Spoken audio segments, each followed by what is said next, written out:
Howdy, it's Casey with Snake River Seed Cooperative. When we teach seed saving classes, we always talk about tomatoes as being mostly selfers or self-pollinating plants, but that's not 100% true. So today we're going to talk about the difference. It's a sorted tail involving exerted stigmas and bumblebees, so stay put. Let's look at this first. This is a kind of a traditional modern tomato flower, okay? All the baby making parts, all the pollen, anthers that make the pollen and everything are inside this little tiny cone looking thing here.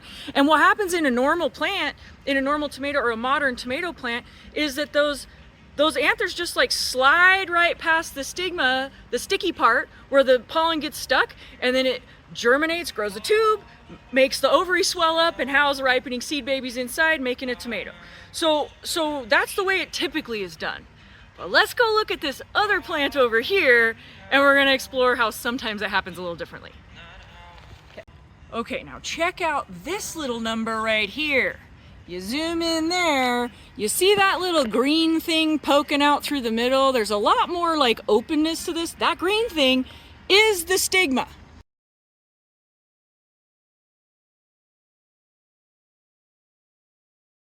Okay, so the stigma is the part where the pollen grain gets stuck, and that's how the pollination happens. Well, normally it's hidden inside. Here it's outside. Now there's no anthers, there's no pollen producing part sticking outside. So normally that plant wouldn't be able to cross-pollinate with a different variety because there's no pollen available.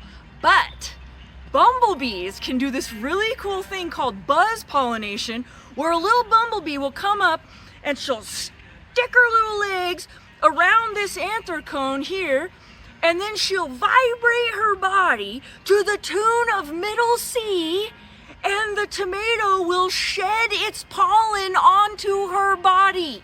And so because she can get that pollen to come out of the anther cone and onto her body, then if she were to fly to another flower like this that has the stigma sticking out, technically pollen from a different tomato could land there and could make a cross between two different varieties.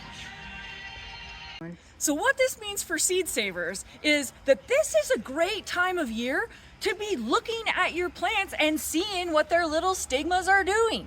If you look at them and you see that they're like that first one we looked at and they don't have a protruding stigma on your favorite variety, you know that you can plant that one next to other varieties and pretty much guarantee that you're still going to get true to type seed. But if you see the little stigmas poking out, then you're going to want to give them more space next year when you go to plant them and you're really trying to be deliberate about your true to type seed.